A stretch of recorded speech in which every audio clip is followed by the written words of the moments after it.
Conversemos de inmediato el tema, sin mayores preámbulos. Ahí están los datos más significativos en la introducción.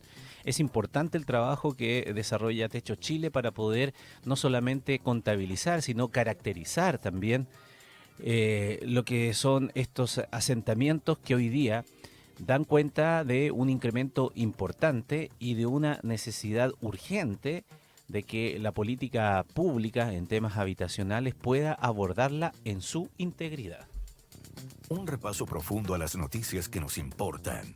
Escuchas Doble Clic. Conduce Ramón Ulloa en Tele 13 Radio y tele13radio.cl. La directora social de Techo Chile, Isidora García, está en comunicación con nosotros para hacer este doble clic. Hola Isidora, ¿qué tal? Buen día. Buen día, Ramón, ¿cómo estás? Muy bien, muchas gracias por atender nuestro llamado, Isidora. Bueno, los resultados desde el punto de vista puntualmente del incremento de los asentamientos irregulares, de los campamentos, no debiera ser una cifra que nos llame la atención, al menos no sé si el número, pero sí la tendencia, vale decir, cuando hemos estado hablando en otras ocasiones estos temas, sabíamos que esto iba en incremento. Lo que pasa es que ahora tenemos el dato luego de el trabajo que han realizado. Sí, justamente, no es una sorpresa para nadie que los campamentos han presentado un aumento sostenido desde el año 2011 y que ha sido explosivo en los últimos años. Ahora presentó una desaceleración respecto de la última tendencia, pero sigue siendo un aumento sostenido. Entonces, claro, no es una sorpresa para nadie. Ahora, los campamentos, dice en sus conclusiones usted, los campamentos han ido cambiando en el tiempo. ¿De qué manera han ido cambiando? ¿Qué es lo que lo hace distinto a tal vez aquellos que conocíamos, no sé, hace una década? Bueno, primero me gustaría señalar que efectivamente los campamentos han ido cambiando, pero creo que no se puede hablar de esta realidad como si fuera algo homogéneo, ¿ya? O sea, hay que segmentar y distinguir entre campamentos, y dentro de los mismos campamentos también hay mucha mixtura de realidades que conviven en un mismo asentamiento. Bueno, ya han ido cambiando de lo que conocíamos de los campamentos antiguos de múltiples formas. Tenemos distintos fenómenos que han hecho que esto se dinamice. Por ejemplo, hoy día hay más tránsito dentro de los mismos campamentos, hay familias que salen, otras que entran, y se va perdiendo como un poco el control del territorio. A veces también hay más presencia de hogares migrantes, hay más presencia de hogares unipersonales, lo que refleja también este Catastro Nacional de Campamentos 2024-2025, es que tenemos muchas infancias en campamentos. Estamos hablando de que en campamentos un 24% de la población es de niños, niñas y adolescentes versus el total nacional, que es alrededor del 18%. Entonces, son varios los datos que nos ayudan a comprender que es una realidad que ha ido cambiando. Y también hace un tiempo nosotros hicimos un estudio de tipologías de campamento, donde distinguíamos 5 tipos de campamento en un análisis de clúster, que nos daba luces de, en el fondo, 5 tipos de campamentos según categorías distintas se iban agrupando. ¿Cómo así, por ejemplo? Por ejemplo, algo que hemos visto es que hay más presencia de macrocampamentos. Estos son campamentos de más de 1000 familias. Esto es algo que no veíamos en las décadas anteriores, presencia de campamentos tan grandes, que se vuelven obviamente más difíciles de abordar por la política pública y que necesitan también replantearnos en el fondo la forma en que se trabaja con esas comunidades también desde techo. Por supuesto, porque bueno, la problemática se vuelve también más compleja desde el punto de vista de la organización interna, incluso de esos mismos asentamientos, pero también para buscar algún tipo de solución cuando son tan enormes y tal vez hay distintos grupos al interior, distintas necesidades, distintos objetivos y también orígenes, ¿no? Sí, bueno, ahí hemos visto que algo problemático que ha ido ocurriendo en el último tiempo es que no solamente en los macrocampamentos, sino que en general hay una presencia de una organización fuerte en campamentos. Estamos hablando de que más del 80% de los campamentos cuenta con o el 78% cuenta con una directiva, con una organización interna. Y eso obviamente es más fácil tener mayor control en un territorio, en un campamento que es más pequeño, donde se conocen todas las familias y se mantienen ahí, versus uno más grande donde van saliendo familias, entran otras nuevas, y ahí Para ilustrar esto, por ejemplo, la última visita que tuve a la región de Los Ríos, las vecinas de algunos campamentos de Valdivia me comentaban que se ha generado una salida de familias donde no hay un control por parte de ninguna institución de ese terreno que queda vacío. Entonces llegan a instalarse otras familias que nadie conoce cuáles son sus dinámicas, ni sus orígenes, ni nada.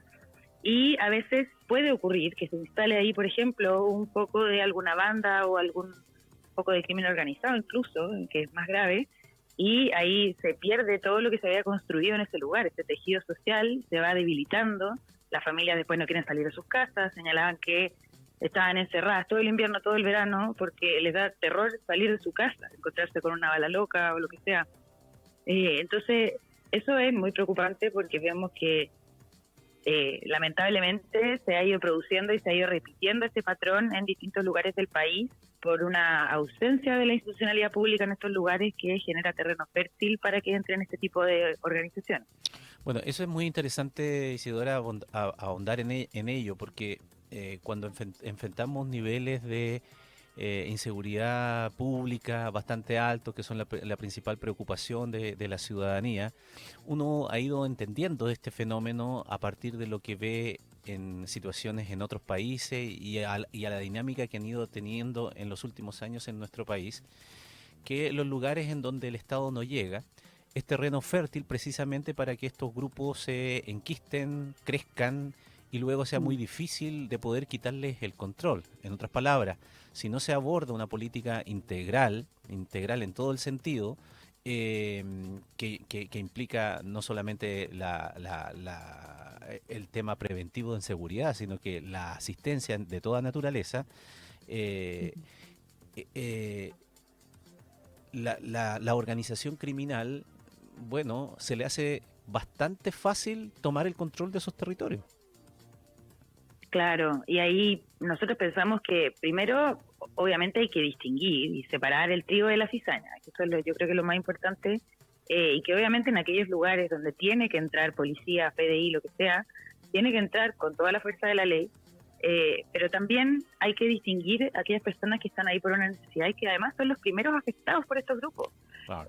Estamos hablando de niños, niñas, personas mayores, y familias que están luchando día a día por poder acceder a una vivienda mejor, por una mejor vida, en condiciones que la verdad siguen siendo súper adversas, y además se enfrentan a este temor de salir de sus casas. Estamos hablando de viviendas de material ligera, donde se puede pasar una bala loca, y eso es lo que nos señalaban muchos vecinos que hoy día se encuentran viviendo con miedo, y además con estigmatización, con discriminación, porque se tiende a meter a todas las personas que vienen en campamento en el mismo saco cuando sabemos que un grueso de hace muchos años, o sea, el 35% de los campamentos que tenemos hoy está hace más de 14 años.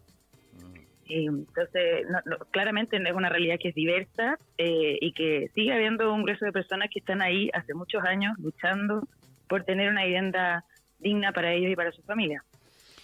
No es, ¿cómo se llama? Producto del azar la frontera que colocas, ¿no? Cuando dices 14 años, porque si nos remontamos 14 años atrás, bueno, estamos hablando prácticamente del terremoto del 2010. El terremoto del 2010, por ejemplo, con sus consecuencias, y posteriormente la pandemia, ¿marcan puntos de inflexión desde el punto de vista de la cuantía de estos asentamientos?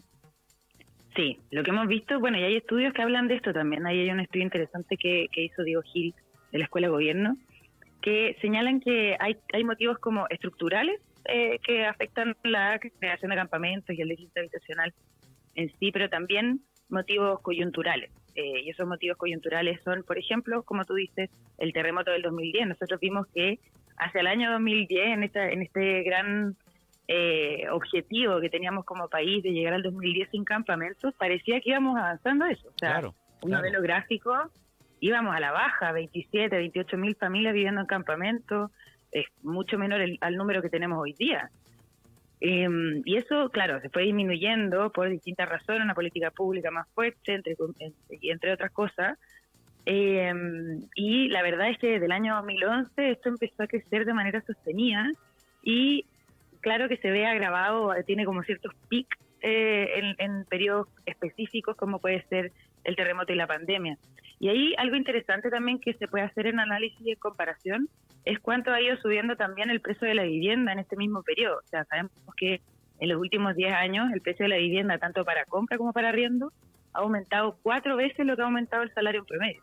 Entonces, eso también da ciertas luces de por qué se produce este aumento tan sostenido y explosivo en los últimos años de campamentos, como que son la punta del iceberg de un problema mucho más estructural de acceso a la vivienda. ¿El fenómeno de la inmigración ha puesto presión a este fenómeno también? Sí, es un factor. Por supuesto, hay un factor que tiene que ver con la migración.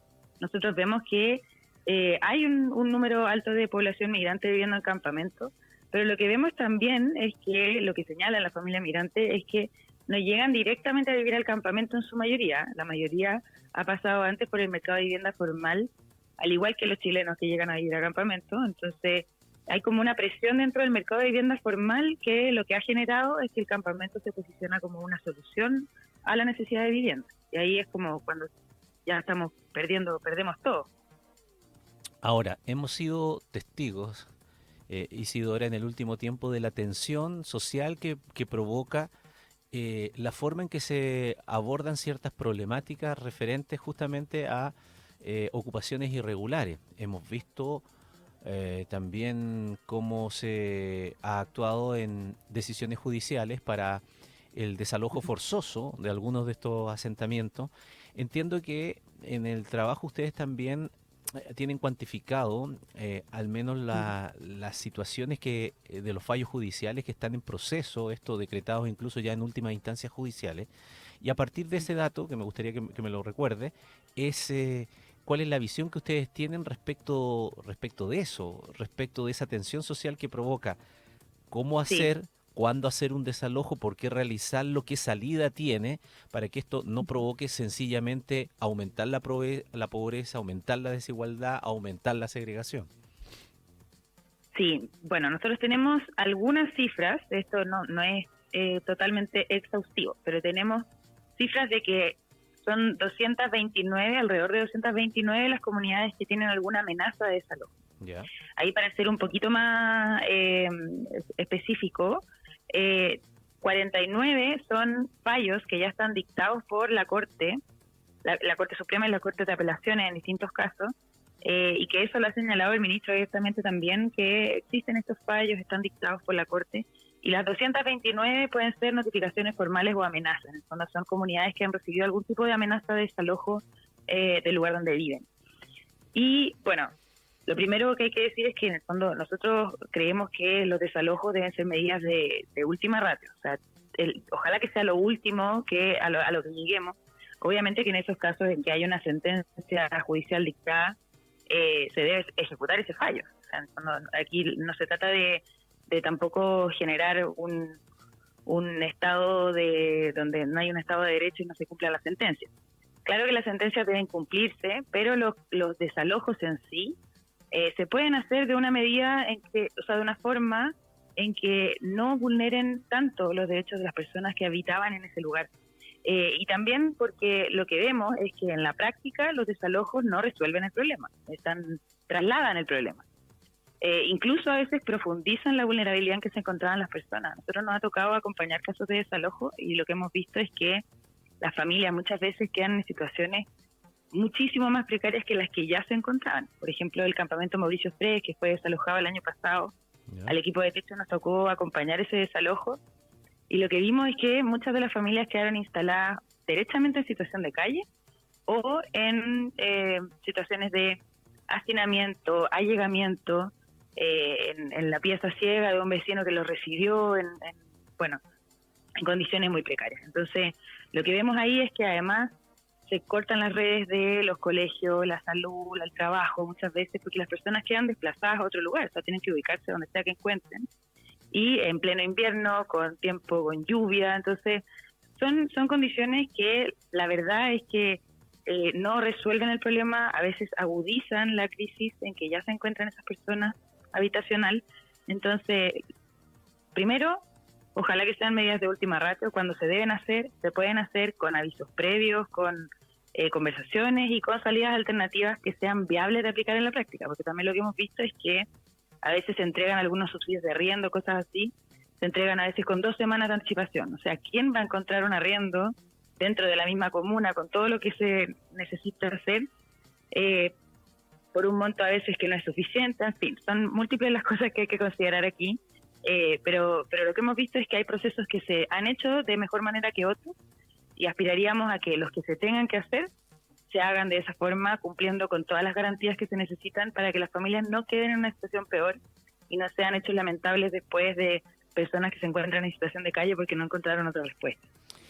¿Y cuál es la realidad que ustedes detectan respecto de la caracterización que hacen, por ejemplo, en los motivos que hay para llegar a un campamento, para formar un campamento, en el sentido de esta tensión social que se provoca en la opinión pública también de decir, bueno, sí, ok, es verdad que hay un problema real, es verdad que hay un problema de vivienda, nadie puede cegarse los ojos, que estamos en una situación compleja de ese punto de vista, pero también son muchas las personas que están esperando y que no necesariamente presionan, tal vez con una ocupación ilegal, para acelerar la obtención de una solución habitacional y que por lo tanto a veces cuando ocurre esto provoca el repudio de muchísima gente que dice, miren, se han tomado un lugar y ahora presionan para que el Estado intervenga, lo compre y de alguna manera porque no quieren salir de ese lugar cuando claramente han cometido una ilegalidad al tomarse un terreno que es privado y por lo tanto lo que se trata es que luego que el Estado incluso pueda comprar ese terreno o intervenir de esa naturaleza en desmedro de otras personas que a lo mejor sí están organizadas, sí están ahorrando su dinero hace mucho tiempo y por lo tanto se produce una situación de desigualdad respecto de grupos mismos vulnerables. Desde ese punto de vista, en esa caracterización, ¿es muchas las personas que han encontrado en el último tiempo? ¿Es mayoritario aquellos que dicen que se van a un asentamiento ilegal justamente con el objetivo solo de acelerar la obtención de una solución? No, no es la mayoría. La mayoría señala que ha llegado a vivir a los campamentos por motivos de índole económica. Esto tanto en nuestro catastro como en el catastro del último de Mingu. Se señala que el principal motivo por el que llegan las familias a vivir a campamentos son el alto costo de los arriendos, los bajos ingresos y la necesidad de independencia de dejar de ser allegado. Esos son como los principales 3 motivos. Y se ha instalado un poco a veces esta sensación como de que es para saltarse la fila, etcétera, pero si sabemos que más del 35% de los campamentos lleva más de 14 años ahí, vemos que no es la vía más rápida tampoco para poder acceder a una solución habitacional. Incluso es lo contrario, o pareciera ser lo contrario, ya que sabemos que a pesar de que los campamentos hoy día son el 17% del déficit habitacional total, la verdad es que no es el grupo que ha disminuido o que ha presentado o que ha recibido en el fondo la mayor parte de las viviendas que se han entregado por este gobierno. De hecho, con las cifras que tenemos nosotros, de las 188.000, alrededor de 188.000 que se han entregado hasta ahora por el gobierno según los últimos números, 1.700 han sido destinadas a campamentos. Estamos hablando de alrededor del 1%.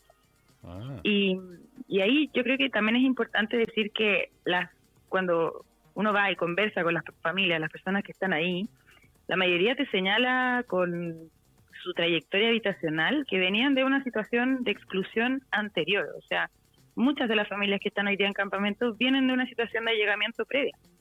Y no es casual, además, porque se ubican muchas veces cerca de la misma población donde vivía su familia, del campamento donde vivían antes sus papás, sus abuelos, y que, por ejemplo, fue regularizado. Bueno, esa misma familia, muchas veces en situación de allegamiento, después llega a vivir a un campamento. Incluso, yo me acuerdo, hace poquito conversaba con una vecina en la región de Los Ríos, que me comentaba que llevaba 6 meses sin poder pagar el arriendo cuando fue la pandemia, porque se quedó sin trabajo ella, se quedó sin trabajo su marido, y no podían pagar el arriendo, o sea, no había forma.